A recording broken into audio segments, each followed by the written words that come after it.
merong pinaka-head na tatay na ating matatawag, yun ay ating Panginoong Hesus.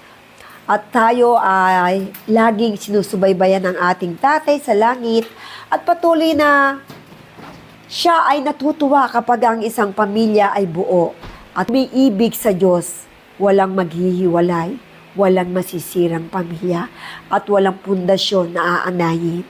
Minsan kasi ang anay sa buhay ay yung kataasan, yung pride. Pride sa puso, galit sa puso, hinanakit, yung mga bagay na hindi mo mapatawad. Bakit nga ba ang isang mag-asawa ay nagsumpaan sa altar?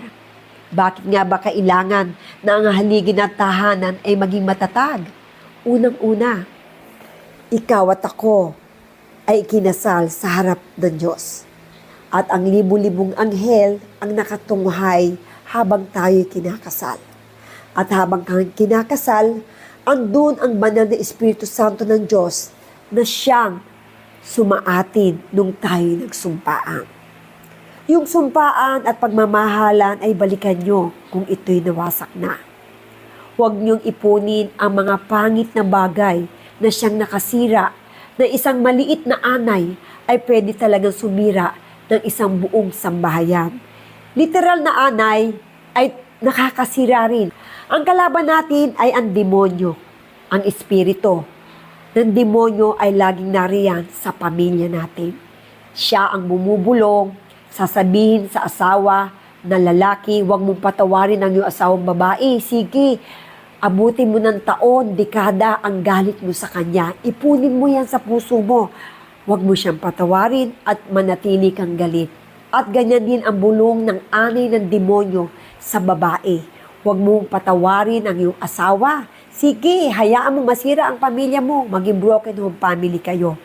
At kapag ito ay dininig ng kapwa mag-asawa, babae at lalaki, do you think hindi masisira ang isang pamilyang binuo ng Diyos?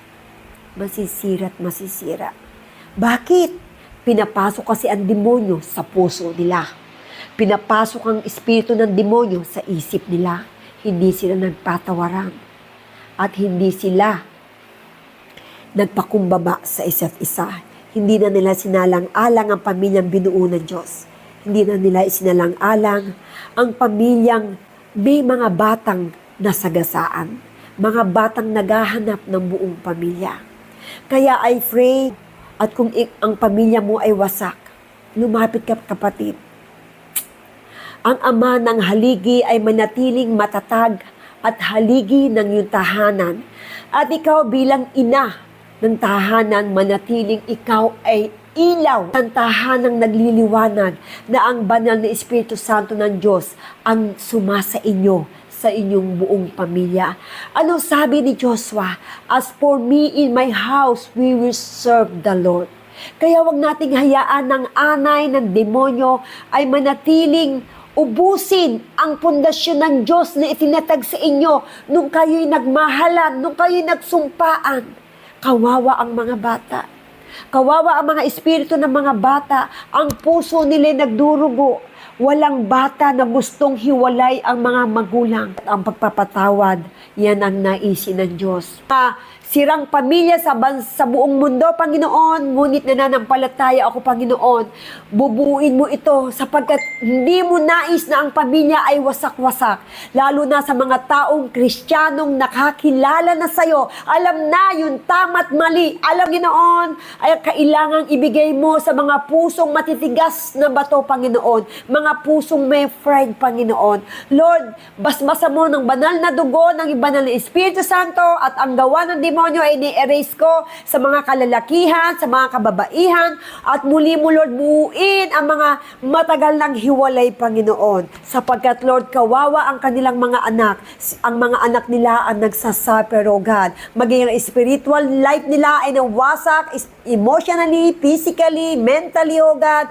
Buuin mo, Lord, ang mga broken home family, O God.